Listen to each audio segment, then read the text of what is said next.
સ્વાધ્યાય 13.1 દાખલા નંબર 7 એક 7 સેમી બાજુ વાળો સમઘન આપેલો છે જેની લંબાઈ 7 પહોળાઈ 7 ઊંચાઈ 7 આના ઉપર અર્ધગોલક મૂકેલો છે બંધ બેસતો તો આ અર્ધગોલકનો મહત્તમ વ્યાસ કેટલો હોય અને આ પદાર્થનું કુલ પૃષ્ઠફળ શોધો। હવે જો બરાબર સમજો રકમને આ સમઘન છે હું તમને સમજાવું છું જેની લંબાઈ 7 છે પહોળાઈ 7 છે ઊંચાઈ 7 છે। હવે આના ઉપર અર્ધગોળો મૂકો તો આની લંબાઈ 7 છે મતલબ કે આ ભાગ 7 હોય તો આ ભાગ એટલે અર્ધગોલકનો વ્યાસ તો એનો મતલબ કે અર્ધગોલકનો વ્યાસ 7 સેમી થાય અને તો પછી અર્ધગોલકની ત્રિજ્યા 3.5 અથવા 7/2 થાય એટલે કે અર્ધગોલક નો મહત્તમ વ્યાસ 7 સેમી એટલે કે એની ત્રિજ્યા 7/2 સેમી થાય। હવે આ પાત્રનો કુલ પૃષ્ઠફળ તો બરાબર સમજો પાત્રનું કુલ પૃષ્ઠફળ। હવે આ બાબત પર ખાસ કાળજી રાખો કુલ પૃષ્ઠફળ એટલે શું તો કે ઘનનું એટલે કે સમઘનનું પૃષ્ઠફળ વત્તા અર્ધગોલકની વક્ર સપાટીનું પૃષ્ઠફળ અથવા ક્ષેત્રફળ અને હવે તો વિચાર કરો આ એના ઉપર અર્ધગોળો રાખેલો છે અહીંયા ત્રિપરિમાણીય આકૃતિ છે આ સમઘનની ઉપરની સપાટી છે એના ઉપર અર્ધગોળો રાખ્યો હોય તો આટલો ભાગ જે છે વર્તુળાકાર ભાગ જે ગોળા રાખેલો છે આટલો ભાગ છે એ આ સપાટીમાંથી બાદ થાય અને આટલો ભાગ એટલે અર્ધગોલકના પાયાનું ક્ષેત્રફળ એનો પાયો મતલબ વર્તુળાકાર તો પાત્રનો કુલ પૃષ્ઠફળમાં પહેલા શું હશે સમઘનનું પૃષ્ઠફળ સમઘનનું પૃષ્ઠફળ વત્તા અર્ધગોલકની વક્ર સપાટીનું પૃષ્ઠફળ અથવા ક્ષેત્રફળ। ખાસ સમજો સમઘન વત્તા અર્ધગોલક પણ અર્ધગોલક છે એ સમઘનના આ તળિયા ઉપર આમ ગોઠવાયેલો છે તો એ વર્તુળાકાર ભાગ જે એનો હોય આ વર્તુળાકાર ભાગ એટલો ભાગ કવર ન થાય પાત્રમાંથી તો એ વર્તુળાકાર ભાગ બાદ કરવો પડે તો અર્ધગોલકના તળિયાનું અથવા પાયાનું ક્ષેત્રફળ અર્ધગોલકનો પાયો એટલે વર્તુળનું ક્ષેત્રફળ પણ લખશું આપણે આમ અર્ધગોલકના પાયાનું ક્ષેત્રફળ અથવા તળિયાનું ક્ષેત્રફળ। હવે સમઘનનું પૃષ્ઠફળ એટલે 6l²। l એટલે એની બાજુ 6 બાજુ છે તો 6l²। અર્ધગોલકની વક્ર સપાટીનું પૃષ્ઠફળ 2πr² અને અર્ધગોલકનો પાયો એટલે વર્તુળ πr²। તો આ બે તો બાદબાકી થઈ જાય એટલે કે 6l² વત્તા 2πr² માંથી πr² બાદ કરો તો 1 વખત πr²। કારણ કે બંનેમાં ત્રિજ્યા તો સરખી છે હવે એ કિંમત મૂકી સાદુરૂપ આપો મિત્રો આમાં સૂત્ર સાચું મૂકી અને ઘણા લોકો છે ને છેદ ઉડાડવામાં કે ગુણાકાર ભાગાકારમાં ભૂલ કરે છે તો ચોકસાઈ રાખવાની જરૂર પડે તો રકમમાં જે છેદ લખ્યો હોય એને જ રફમાં સાઈડમાં લખી ઉડાડવાના એટલે ભૂલ ન પડે તો 6l એટલે સમઘનની બાજુ તો 7 છે તો 7 નો સ્ક્વેર એટલે 49 વત્તા પાઈ વિશે કાંઈ નથી કીધું એટલે 22/7 r એટલે અર્ધગોલકની ત્રિજ્યા 7/2 એનો સ્ક્વેર છે એટલે 2 વખત 7/2 ગુણ્યા 7/2 હવે 49 છક 9 છક 54 નો ચોગડો વધી આવી 5 6 ચોક 24 5 29 294 વત્તા આ 7 અને 7 ઉડી ગયા 11 × 2 = 22 તો 11 × 77 છેદમાં 2 77/2 એટલે કે 294 વત્તા 77 છેદમાં 2 એટલે કે એને 2 વડે ભાગો 3 × 2 = 6 એક હોય તો 8 × 2 = 16 અને 5 × 10 38.5 અથવા 38.50 હવે આનો સરવાળો કરો તો 4 ને 8 12 અહીં પોઈન્ટ 5 નો પોઈન્ટ 5 એટલે 4 ને 8 12 નો બગડો વધી 1 9 ને 1 10 ને 3 13 વધી 332.5 સેમી સ્ક્વેર આ આવ્યું પાત્રનું કુલ પૃષ્ઠફળ.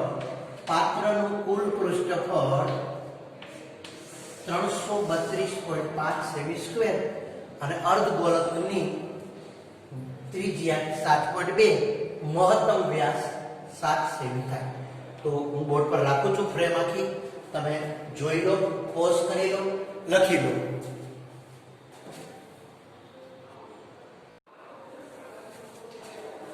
તેર પોઈન્ટ એકનો આ પાંચમો દાખલો છે. આગળનો જે ચોથો હતો, ભૂલથી સાતમો કીધું પણ એકચુઅલી ચોથો દાખલો હતો. હવે પાંચમો દાખલો એના જેવો જ ઓલામાં અર્ધગોળક ઉપર મૂકેલો હતો, આમાં અર્ધગોળક અંદરથી કોતરેલો છે.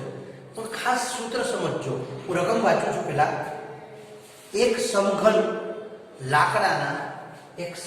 લાકડાના ટુકડાના એક પૃષ્ઠમાંથી એટલે એક બાજુમાંથી એક અર્ધગોળક કાપેલો છે. આ અર્ધગોળક છે એનો વ્યાસ એ સમઘનની લંબાઈ જેટલો છે. એટલે કે અર્ધગોળકનો વ્યાસ L છે, સમઘનની લંબાઈ પણ L છે. તો આ ટુકડો કાપી લેવામાં આવે તો બાકી રહેલા ભાગનું પૃષ્ઠફળ શોધો. હવે અહીંયા શાંતિથી વિચારો તો પહેલા તો ડેટાબેઝ સમજી લઈએ કે સમઘન છે જેની લંબાઈ એટલે કે બાજુ L છે, અર્ધગોળક છે જેનો વ્યાસ L છે, ત્રિજ્યા L ના છેદમાં 2 છે. હવે તમે વિચાર કરો, સમઘનમાંથી આ અર્ધગોળક કાપવામાં આવે છે. જેમ આઈસ્ક્રીમનો ક્યુબ હોય ઘન, એમાંથી આપણે આમ અર્ધગોળાકાર આઈસ્ક્રીમ કાપી તો અંદર ખાડો પડી જાય ને, એમ આ અર્ધગોળક કાપી છે આપણે. હવે આ અર્ધગોળક કાઢી લઈએ તો બાકીના ભાગનું પૃષ્ઠફળ કેટલું થાય? તો કે બાકી રહેલા ભાગનું પૃષ્ઠફળ બરાબર સમઘનનું પૃષ્ઠફળ પછી અર્ધગોળક કાપી એટલે અંદર આમ ખાડો પડી જાય ને, ઈ કેવો પડે? અર્ધગોળકની વક્ર સપાટીનું ક્ષેત્રફળ. તો ઈ ભાગ અંદર ઉમેરાય. ઉપરની સપાટી સપાટ રહેવાને બદલે ઉપરની સપાટી આવી ખાડાવાળી થઈ જાય. ઈ ખાડો કેવો પડે? અર્ધગોળકની વક્ર સપાટીનું ક્ષેત્રફળ. તો ઈ ભાગ અંદર ઉમેરવો પડે. અને ઉપરનો ભાગ છે, ઉપરનો ગોળ ભાગ એટલો ખાલી હોય કારણ કે ઈ કાપી લીધો છે. તો ઉપરનો ગોળ ભાગ એટલે કે આ ભાગ, આ આપણે બાદ કરવો પડે, જેને આપણે કહીશું અર્ધગોળકના પાયાનું ક્ષેત્રફળ. જો ફરીથી સમજો, અહીંયા મોટાભાગના લોકો ભૂલ કરી બેસે. હું તમને કોઈ સમઘન છે, તમે કલ્પના કરો, શક્ય છે તો આવી વસ્તુ હું મોડેલ દ્વારા સમજાવીશ. સમઘન આખો છે તો પહેલા તો સમઘનનું પૃષ્ઠફળ. હવે એમાંથી અર્ધગોળક કાપો છો એટલે જો મારો અહીં શેપ છે હાથ, આવો ખાડો પડે અંદર. આ ખાડો પડે એ કેવો પડે? અર્ધગોળકની વક્ર સપાટીનું ક્ષેત્રફળ. તો એ અંદર ઉમેરવું પડે. તો અર્ધગોળકની વક્ર સપાટીનું ક્ષેત્રફળ ઉમેરવું પડે. અને ઉપરના ભાગ ઉપર ગોળ ભાગ ખુલ્લો થઈ જાય કારણ કે ગોળો કાપી લીધો છે. અર્ધગોળો કાપ્યો છે તો એક સપાટીમાંથી ગોળાનું વર્તુળાકારનું ક્ષેત્રફળ એટલે કે પાયાનું ક્ષેત્રફળ બાદ થાય. તો અર્ધગોળાના પાયાનું ક્ષેત્રફળ બાદ થાય. ફરીથી કહું છું, સમઘનનું પૃષ્ઠફળ વત્તા અર્ધગોળકની વક્ર સપાટી, કારણ કે અંદરથી કાપો છો તો અંદર આ ભાગ વક્ર ભાગ તો અંદર છે જ, અને એનું મથાળું નથી એટલે કે અર્ધગોળકના પાયાનું ક્ષેત્રફળ બાદ. હવે તમે સૂત્રમાં કિંમત મૂકો તો સમઘનનું પૃષ્ઠફળ એટલે 6L², અને બાજુનું માપ પણ L જ આપ્યું છે, કિંમત આપી નથી. અર્ધગોળાની વક્ર સપાટી એટલે 2πr², અને એનો પાયો એટલે πr². આનું સાદુરૂપ આપી દઈએ તો 6L² વત્તા 2πr² માંથી πr² જાય તો πr². હવે 6L² વત્તા, હવે તો તમે સૂત્ર છે, કિંમત તો છે નહીં, તો પાઈની કિંમત તમે મૂકવી હોય તો મૂકો 22 સપ્તમાંશ, અને ન મૂકો તો પાઈને એમને રાખો કારણ કે આ તો આપણે કિંમતના સ્વરૂપમાં નથી આપવાની. r એટલે અર્ધગોળકની ત્રિજ્યા જેની કિંમત છે L/2. અહીંયા r² છે માટે L²/4. હવે આ 4 લસા તરીકે લઈ લઈએ તો 6 ચોક 24L² વત્તા πL². હવે આમાંથી બેમાંથી L² કોમન નીકળે, છેદમાં 4 કોમન નીકળે તો L² છેદમાં 4 કૌંસમાં વૈધા 24 + પાઈ ચોરસ એકમ. સેમી હોય તો ચોરસ સેમી, મીટર હોય તો ચોરસ મીટર, પણ એકમ કાંઈ નથી આપ્યો એટલે ચોરસ એકમ. અથવા અહીંયા હજી તમે 22 સબકૌંસ કરીને પણ સાદું રૂપ આપી શકો, પણ અહીંયા આપણે માત્ર સૂત્ર સમજવાનું હતું.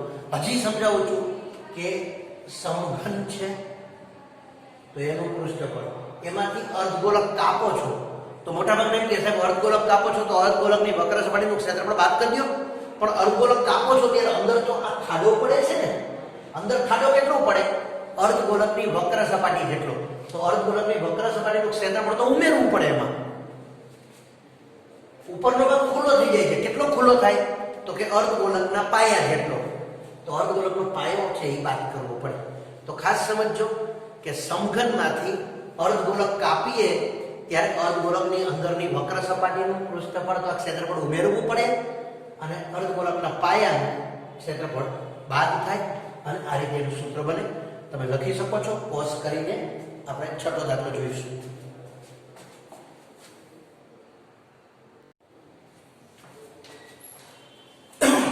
છઠ્ઠી રકમ છે દવાની એક કેપ્સ્યુલ આકાર છે. કેપ્સ્યુલ છે એનો આકાર કેવો છે? તો કે નળાકારના બંને છેડે અર્ધગોલક લગાવ્યા હોય તેવો છે અને આ કેપ્સ્યુલની લંબાઈ 14 મિલીમીટર છે અને આ કેપ્સ્યુલ છે એનો વ્યાસ 5 મિલીમીટર છે. તો આ કેપ્સ્યુલનું કુલ પૃષ્ઠફળ શોધો. હવે જો કેપ્સ્યુલ કેવા આકારની છે, અહીંયા જુઓ તમે, નળાકાર છે, આ નળાકાર છે, એના બંને છેડે અર્ધગોલક લગાવ્યા છે. આખી કેપ્સ્યુલની લંબાઈ 14 મિલીમીટર છે, એના બંને છેડે અર્ધગોલક છે. અર્ધગોલક અને નળાકારનો વ્યાસ 5 મિલીમીટર છે. તો હવે એનું કુલ પૃષ્ઠફળ જોતું હોય તો નળાકારની વક્ર સપાટીનું ક્ષેત્રફળ વત્તા 2 અર્ધગોલકની વક્ર સપાટીનું ક્ષેત્રફળ. પણ આપણી પાસે નળાકાર અને અર્ધગોલકના માપ હોવા જોઈએ. ફરીથી જુઓ, કેપ્સ્યુલ શેની બનેલી છે? નળાકારની વક્ર સપાટી વત્તા 2 અર્ધગોલકની વક્ર સપાટીનું ક્ષેત્રફળ. તો નળાકારની વક્ર સપાટીને 2πrh વત્તા 2 અર્ધગોલકને 2πr². તો 2πrh વત્તા 4πr², બંનેમાંથી 2πr કોમન કાઢો, અંદર h પ્લસ 2r વધે. પણ આટલું કરતા પહેલા ડેટાબેઝ બનાવવો પડે. ચાલો જતા રહીએ અહીંયા. જો નળાકાર અને અર્ધગોલકનો વ્યાસ 5 મિલીમીટર છે તો એની ત્રિજ્યા 2.5 મિલીમીટર થાય. તો અર્ધગોલકની ત્રિજ્યા આ ભાગ જોવો તો આ ભાગ, તો 2.5 મિલીમીટર છે. નળાકારની પણ ત્રિજ્યા 2.5 મિલીમીટર છે. હવે નળાકારની ઊંચાઈ એટલે કે લંબાઈ, આખી કેપ્સ્યુલની લંબાઈ 14 છે, જ્યારે નળાકારનો ભાગ તો આટલો જ આવે. તો એમાંથી આ અર્ધગોલકની ત્રિજ્યા 2.5 આ બાજુથી અને 2.5 આ બાજુથી બાદ થાય. એટલે કે નળાકારની ઊંચાઈ h બરાબર 14 માઈનસ 2 ગુણ્યા 2.5. 2.5 ગુણ્યા 2 એટલે 5 મિલીમીટર અને 14 માંથી 5 મિલીમીટર જાય 9 મિલીમીટર. ફરીથી સમજો, નળાકારની લંબાઈ અથવા તો ઊંચાઈ એટલે આટલો ભાગ. આખી કેપ્સ્યુલ 14 મિલીમીટરની છે, એમાંથી આ અર્ધગોલકની ત્રિજ્યા અને આ અર્ધગોલકની ત્રિજ્યા બાદ થાય એટલે 2 વખત 2.5 બાદ થાય એટલે 2.5 ગુણ્યા 2 એટલે 5. 14 માંથી 5 જાય તો 9 મિલીમીટર. હવે કેપ્સ્યુલનું કુલ પૃષ્ઠફળ એટલે નળાકારની વક્ર સપાટીનું ક્ષેત્રફળ વત્તા 2 અર્ધગોલકની વક્ર સપાટીનું ક્ષેત્રફળ. 2πrh વત્તા 2πr². તો 2πr કોમન, અંદર h પ્લસ 2r. હવે આપણે કિંમત મૂકી દઈએ. તો 2π એટલે 22 સપ્તમાંશ, r ત્રિજ્યા, તો ત્રિજ્યા કેટલી છે? 2.5 એટલે કે 25 દશાંશ, અંદર h, નળાકારની ઊંચાઈ 9 વત્તા 2 ગુણ્યા 2.5. હવે 2 ગુણ્યા 22 ગુણ્યા 25 છેદમાં 7 ગુણ્યા 10 અને ગુણ્યા આનું સાદું. તો 2.5 ગુણ્યા 2 એટલે 2.5 5 અને 9 વત્તા 5 14. 2.5 ગુણ્યા 2 એટલે 5 અને 9 વત્તા 5 એટલે 14. હવે આમાં છેદ ઉડાડીએ તો 7 દુ 14. 2 પંચા 10 5 પચું 25 5 તો 5 દુ 10 ગુણ્યા 22 એટલે કે 220 મિલીમીટરનો સ્ક્વેર. આ કેપ્સ્યુલનું કુલ પૃષ્ઠફળ 220 મિલીમીટર સ્ક્વેર થાય. ફરી સમજો, આખી લંબાઈ 14 છે, બંને બાજુ બે અર્ધગોલક છે, તો અર્ધગોલકની ત્રિજ્યા 2.5 અને 2.5 એટલે કે 5 છે એ બાદ થાય, એટલે નળાકારની ઊંચાઈ 14 માંથી 5 જાય તો 9. આ વસ્તુ જ શીખવાની છે. માપ પડી ગયા પછી તો સૂત્ર આવડે છે. તો કેપ્સ્યુલનું કુલ પૃષ્ઠફળ એટલે નળાકારની વક્ર સપાટીનું ક્ષેત્રફળ વત્તા બે અર્ધગોળકની વક્ર સપાટીનું ક્ષેત્રફળ, અને પછી સાદું રૂપ આપી એટલે આપણને મળી જાય. તમે નોંધી શકો છો, હું બ્રેક રાખું છું.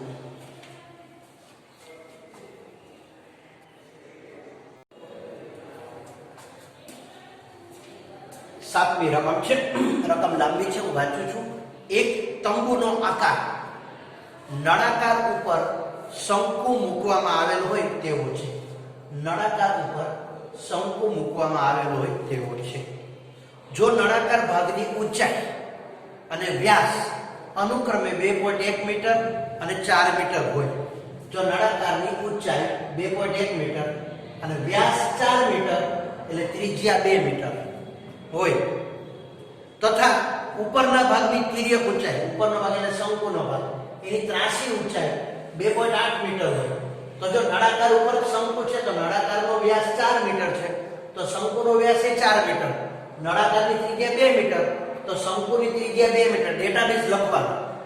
શંકુની ત્રાસી ઊંચાઈ, તિર્યક ઊંચાઈ 2.8 મીટર, શંકુની ઊંચાઈ શોધવાની થાય h² બરાબર l² માઇનસ r². પણ આ દાખલામાં જરૂર નથી એટલે h કૌંસમાં લેવું જરૂરી નથી, બરાબર. તો આ શંકુના ઉપરના ભાગની તિર્યક ઊંચાઈ 2.8 મીટર છે. તો આ તંબુ બનાવવા માટે વપરાતા કેનવાસ એટલે કે કાપડ નું પૃષ્ઠફળ શોધો. અને જો કેનવાસનો ભાવ 500 રૂપિયા પ્રતિ મીટર સ્ક્વેર હોય તો કેટલા રૂપિયા ખર્ચ થશે તે પણ ધ્યાનમાં લો. અહીંયા તળિયું અને મથાળુંને એ કાપડથી ઢાંકવાનું નથી, એટલે કે આપણે માત્ર એની વક્ર સપાટીનું જોવાનું છે. નહીતર આપણે વિચારીએ તો આ નળાકાર છે, તેના તળિયાને પણ જો લઈ તો નળાકારનું તળિયું એટલે πr², વર્તુળાકારનું ક્ષેત્રફળ ઉમેરવું પડે. પણ કાપડ માત્ર બહારની સપાટીમાં જ છે, તો કાપડનું પૃષ્ઠફળ એટલે શું? નળાકારની વક્ર સપાટીનું ક્ષેત્રફળ વત્તા શંકુની વક્ર સપાટીનું ક્ષેત્રફળ. તો હવે આપણે લખીએ કેનવાસ એટલે કે કાપડ, કેનવાસનું પૃષ્ઠફળ બરાબર નળાકારની વક્ર સપાટીનું ક્ષેત્રફળ વત્તા શંકુની વક્ર સપાટીનું ક્ષેત્રફળ. હવે નળાકારની વક્ર સપાટીનું ક્ષેત્રફળ જેનું સૂત્ર છે 2πrh અને શંકુની વક્ર સપાટી એટલે πrl. ડેટાબેઝમાં જોવો તમે, તમારી પાસે નળાકારની ત્રિજ્યા અને ઊંચાઈ રકમમાં આપ્યા છે, શંકુની પણ ત્રિજ્યા અને વક્ર ઊંચાઈ એટલે કે ત્રાસી ઊંચાઈ આપી છે. હવે કિંમત મૂકી દઈએ તો બંનેમાંથી πr કોમન નીકળે છે, તો કાઢી લઈ. πr કૌંસમાં 2h વત્તા l. હવે કિંમત મૂકી ધીરજપૂર્વક સાદું રૂપ આપી તો 2 આપેલા પાઈ એટલે 22 સપ્તમાંશ ગુણ્યા r એટલે ત્રિજ્યા 2 કૌંસમાં 2h, h ની કિંમત 2.1 છે, એને 2 વડે ગુણો તો 2 ગુણ્યા 2.1 વત્તા l એટલે ત્રાસી ઊંચાઈ 2.8. હવે 22 ગુણ્યા 2 છેદમાં 7 કૌંસમાં 2.1 ગુણ્યા 2 એટલે 21 × 42 4.2 વત્તા 2.8 એટલે કે 22 ગુણ્યા 2 છેદમાં 7 ગુણ્યા આ બેનો સરવાળો. 8 ને 2 10 ની 0 વધી આવી 1, 4 ને 2 6 ને 7 7.0 એટલે કે 7. તો 7 અને 7 તો ઉડી ગયા, તો 22 દુ 44 મીટર સ્ક્વેર આ કાપડનું કેનવાસનું પૃષ્ઠફળ મળે. હવે ભાવ આપ્યો છે કે 1 મીટર સ્ક્વેરના 500 રૂપિયા છે. તો કેટલો ખર્ચ થાય તો અહીં લખવાનું 1 મીટર સ્ક્વેર કેનવાસના 500 રૂપિયા. તો 44 મીટર સ્ક્વેર કેનવાસના કેટલા થાય? 44 ગુણ્યા 500 છેદમાં 1 એટલે કે 0 0 44 ગુણ્યા 5 5 ચોકુ 20 ની 16 વધી આવી 2 5 ચોકુ 20 ને 2 22 એટલે કે 22,000 રૂપિયા ખર્ચ થાય. ફરી વખત સમજો. તંબુ નળાકાર ઉપર શંકુ છે એવો આપેલો છે. નળાકારની ઊંચાઈ 2.1 મીટર અને એનો વ્યાસ 4 મીટર છે એટલે કે ત્રિજ્યા 2 મીટર છે. શંકુની ત્રાસી ઊંચાઈ 2.8 મીટર છે. શંકુની ત્રિજ્યા પણ 2 મીટર છે. હવે કેનવાસનો ભાવ 1 મીટર સ્ક્વેરના 500 રૂપિયા છે. તો પહેલા કેનવાસનું કુલ પૃષ્ઠફળ બરાબર નળાકારની વક્ર સપાટીનું ક્ષેત્રફળ વત્તા શંકુની વક્ર સપાટીનું ક્ષેત્રફળ. પછી બંનેના સૂત્ર મુજબ 2πrh વત્તા πrl. πr કોમન કાઢ્યા 2h l. પાઈ એટલે 22 સપ્તમાંશ, r એટલે 2, 2h એટલે 2.1 વત્તા l એટલે 2.8 એટલે 22 ગુણ્યા 2 છેદમાં 7. 21 તો 42 4.2 વત્તા 2.8 એનો સરવાળો એવો 7. 7 અને 7 ઉડી ગયા. 22 નું 44 મીટર સ્ક્વેર કાપડનું પૃષ્ઠફળ મળ્યું. 1 મીટર સ્ક્વેરના 500 રૂપિયા છે. તો 44 મીટર સ્ક્વેરના કેટલા થાય? તો કે 22,000 રૂપિયા ખર્ચ થાય. તો આ રીતે તમે નોંધી શકો છો. લખી લેજો.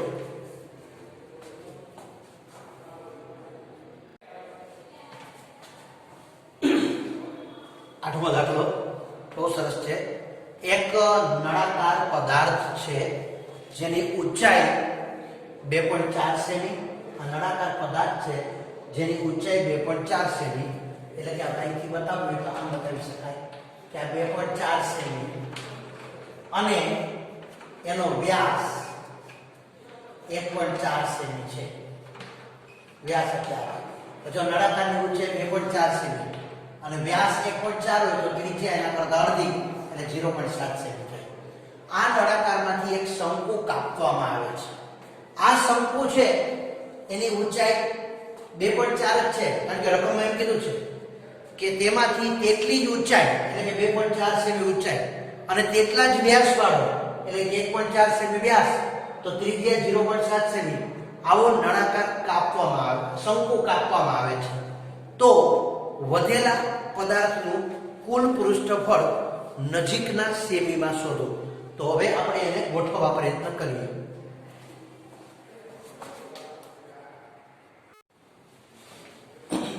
એટલે કે વધેલા ભાગનું પૃષ્ઠફળ શોધો. તો જો હવે તમે વિચાર કરો કે આ એક નળાકાર છે ઘન છે, એમાંથી શંકુ કાપી લેવામાં આવે તો ખરેખર જે વધેલો ભાગ છે શું આવે? નળાકારની વક્ર સપાટી આવે. અંદરથી શંકુ કાપો એટલે અંદર આ ભાગ પોલો થાય. હવે હું ડાર્ક બતાવું છું. આ ભાગ પોલો થાય અંદર એટલે કે અંદરની સપાટી પણ લેવી પડે. એટલે કે શંકુની વક્ર સપાટીનું પૃષ્ઠફળ ઉમેરવું પડે અને ઉપરાંત ઉપરથી કાપી નાખો છો પણ નીચે તો તળિયું હોય ને એટલે નળાકારનું તળિયું લેવું પડે. એટલે વધેલો ભાગમાં શું આવે? તો કે નળાકારની વક્ર સપાટી વત્તા શંકુની વક્ર સપાટી. કારણ કે અંદર કાપી નાખો છો તો અંદર એટલો પોલો ભાગ થાય ને અને ઉપરથી તળિયું નીકળી જાય કારણ કે શંકુ કાપો છો. આ ઉપરથી મથાળું નીકળી જાય પણ તળિયું રહે એટલે કે નળાકારની વક્ર સપાટીનું ક્ષેત્રફળ વત્તા શંકુની વક્ર સપાટી જે અંદર છે અને વત્તા નળાકારનું તળિયું એટલે કે પાયો, નળાકારના પાયાનું ક્ષેત્રફળ. હવે આ ત્રણેયમાં ડેટાબેઝ જોશે તો નળાકારની વક્ર સપાટી એટલે 2πrh, શંકુની વક્ર સપાટી એટલે πrl અને નળાકારનો પાયો એટલે πr² વર્તુળાકાર. તો નળાકાર માટે તો 2πrh છે તો r અને h આપણી પાસે તૈયાર છે. શંકુમાં વક્ર સપાટી માટે l જોઈએ. આપણી પાસે શંકુની ઊંચાઈ છે અને ત્રિજ્યા છે. l નથી.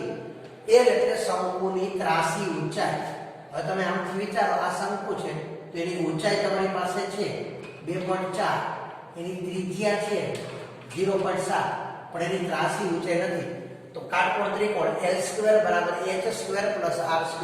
H એટલે 2.4 નો વર્ગ વત્તા R એટલે 0.7 એનો વર્ગ. તો 2.4 નો વર્ગ 24 નો વર્ગ 576 એટલે 5.76. 0.7 નો વર્ગ 77 49 એટલે કે 0.49. તેથી L² બરાબર 6.25. તેથી L બરાબર વર્ગમૂળમાં 6.25. તેથી L બરાબર 2.5 સેમી. એટલે કે આ શંકુની ત્રાસી ઊંચાઈ 2.5 સેમી થાય. હવે આપણે કિંમત મૂકી તો નળાકારની વક્ર સપાટી 2πrh, શંકુની વક્ર સપાટી πrl અને નળાકારનો પાયો πr². ત્રણેયમાંથી πr common. અહીંયા વધ્યા 2h, અહીંયા વધ્યો l, અહીંયા વધ્યો 1r. તો પાઈ એટલે 22 સપ્તમાંશ, r એટલે 0.7 એટલે 7 દશાંશ કૌંસમાં 2h, h એટલે નળાકારની ઊંચાઈ 2.4. તો 2 ગુણ્યા 2.4 વત્તા l એટલે શંકુની ત્રાસી ઊંચાઈ 2.5 સેમી અને વત્તા r એટલે નળાકાર અથવા શંકુ બેની ત્રિજ્યા સરખી છે 0.7. આ 7 અને 7 ડિગ્રી. 22 દશાંશ કૌંસમાં 2.4 ગુણ્યા 2 4.8 વત્તા 2.5 વત્તા 0.7 એટલે કે 22 દશાંશ 8 ને 5 13 ને 7 20 ની શું વધી આવી 2 4 ને 2 6 ને 2 8 8.0. તો 22 ગુણ્યા 8 છેદમાં 10. તો 22 8 8 દુ 16 8 દુ 16 એટલે 17 176 છેદમાં 10 એટલે 17.6 સેમી સ્ક્વેર. આ બાકી રહેલા એટલે કે વધેલા પદાર્થનું પૃષ્ઠફળ થાય. તમે આ જોઈ શકો છો, હું સ્ક્રીન પર રાખું છું, તમે લખી પણ લઈ શકો છો.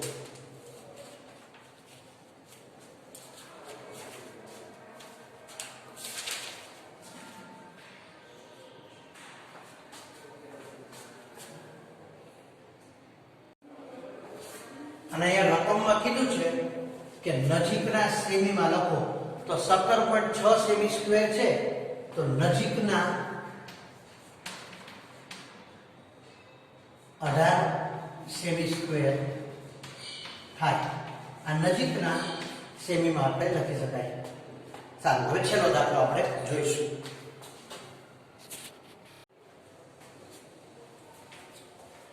નવમો દાખલો છે.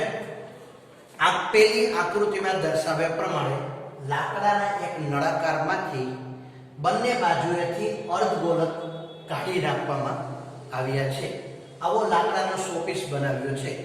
જો નળાકારની ઊંચાઈ 10 સેમી એટલે કે આ ભાગ 10 સેમી અને ત્રિજ્યા 3.5 સેમી છે. હવે તમે વિચાર કરો તો આ શોપીસનું કુલ પૃષ્ઠફળ શોધો.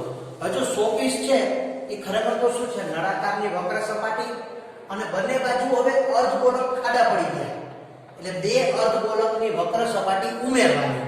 શોપીસ નળાકાર છે પણ એની ઉપરના ભાગનો અર્ધગોળાકાર ખાડો પડી ગયો છે કારણ કે અર્ધગોળક કાપ્યો છે.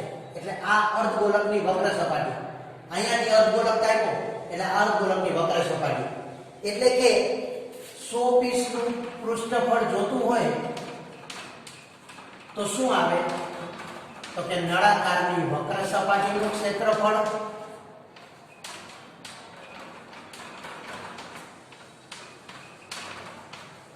વત્તા બે અર્ધગોળકની વક્ર સપાટીનું ક્ષેત્રફળ. કારણ કે આપણે બંને બાજુથી અર્ધગોળક કાપ્યા છે. આ અર્ધગોળક કાપી એટલે વક્ર સપાટી વાળો ખાડો પડે. અહીંયા પણ અર્ધગોળકની વક્ર સપાટીનો ખાડો પડે. હવે નળાકારની વક્ર સપાટી એટલે 2πrh અને બે અર્ધગોળક એટલે 2 ગુણ્યા 2πr². હવે જો નળાકાર માટે ઊંચાઈ 10 છે, ત્રિજ્યા 3.5 છે. અર્ધગોળક એમાંથી જ કાપ્યો છે બંધ બેસતો એટલે અર્ધગોળકની ત્રિજ્યા પણ 3.5 સેમી છે. બસ હવે સાવ સહેલું સાદું રૂપ આપો. બંનેમાંથી 2πr કોમન કાઢીએ. 2πr અહીંયા વધ્યા h, અહીંયા બેટા 2r. હવે કિંમત મૂકો.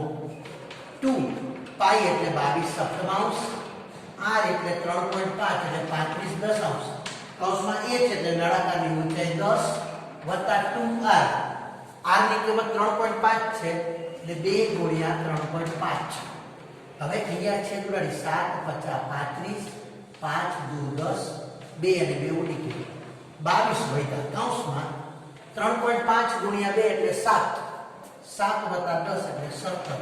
તો 17 ગુણ્યા 22. અહીંયા આપણે 11 ના ઘડિયાળનો ઉપયોગ કરી શકાય કારણ કે 17 દુ 34 34 ને 11 વડે ગુણો એટલે 4 ના 4 4 ને 3 7 3 ના 3 નો સમજાય તો 22 ગુણ્યા 17 એટલે 374 સેમી સ્ક્વેર એટલે કે આ પાત્રનું કુલ પૃષ્ઠફળ 374 સેમી સ્ક્વેર થાય. તમે નોંધી લો, હું તમારી સામે સ્ક્રીન રાખું છું.